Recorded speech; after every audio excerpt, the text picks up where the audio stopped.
The sea spits out old bones. Next! CapeCast. Howdy folks, I'm Eric Williams and welcome to CapeCast, the official webcast of the Cape Cod Times for January 31st. We visit an old shipwreck on the big beach in Wellfleet in the second half of the show. But first, let's take a look at news. In the honey-dipped in trouble department, an Osterville man nicknamed Joe Bag of Doughnuts was charged with larceny, receiving stolen property, and felony breaking and entering after Barnstable police executed a search warrant at his residence. Police said Joseph Sullivan, that's his real name, had a trailer full of stolen property at his home. In the schooner skeleton department, the Outer Cape is abuzz over the remains of an old ship that has washed up in Wellfleet. CapeCast found that wreck and a whole lot more during a big day on the big beach. Howdy folks, we're here at Newcomb Hollow Beach in Wellfleet where the sea has kicked out a big bone beast.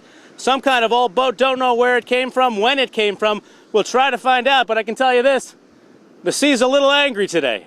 Luckily, our intrepid reporter Doug Frazier found out that the wreck of the schooner is the largest shipwreck to wash up or be uncovered since a similar-sized vessel appeared on Nauset Beach in Orleans about a decade ago.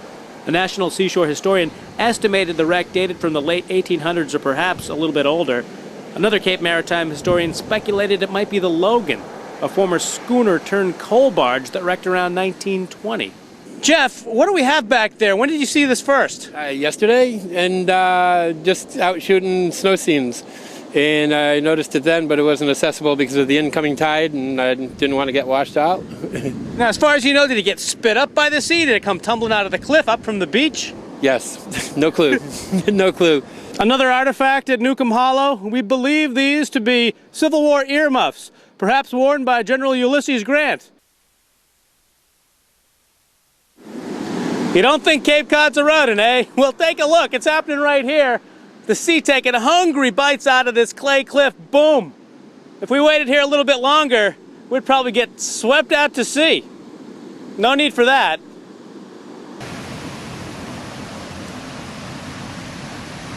Big mega rollers coming in here at Newcomb Hollow. Forget the big old boat bones. We got some surfers coming our way. Tim, what are you doing out here today? It's winter.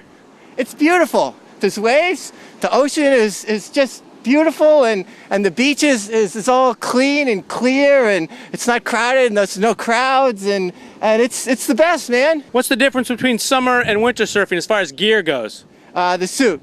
This is a real sausage casing of a suit to keep you warm. It restricts your movement, but in the summertime you don't need that, and it's easier to move. You have more mobility. That's the only drawback. But in the summer you have the crowds, the kooks, the riffraff, the everything. This is it. This is the real deal. Okay, let's surf on over to the world of sports.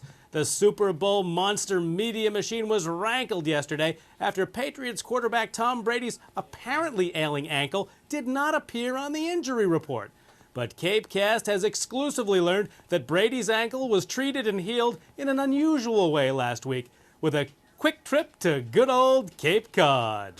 Here, Tom Brady's ankle enjoys the lovely salt breezes at Newcomb Hollow in Wellfleet.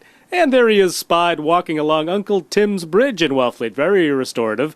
Oh, time to catch a movie at the Wellfleet Drive-In Theater. What shall it be? What shall it be? And then Tom finishes it off with a little history lesson at the East Ham Windmill. Fantastic. Ready to go for Super Bowl XX2. Keep up with all things Super Bowl at CapeCodOnline.com/Pats. Now let's check the all-important Cape and Islands weather forecast, backed by East Ham Bayside Video. For tonight, patchy fog between 9 p.m. and midnight, otherwise increasing clouds with a low around 24. For Friday, a chance of freezing rain, possibly mixed with sleet before 9 a.m., then periods of rain. High near 46. Okay, we've got to get out of here. This has been CapeCast for January 31st. Till next time, see ya! CapeCast. The moon. Many ancient myths are about the moon and the sea. We don't know what they're about because we're not made of water or cheese.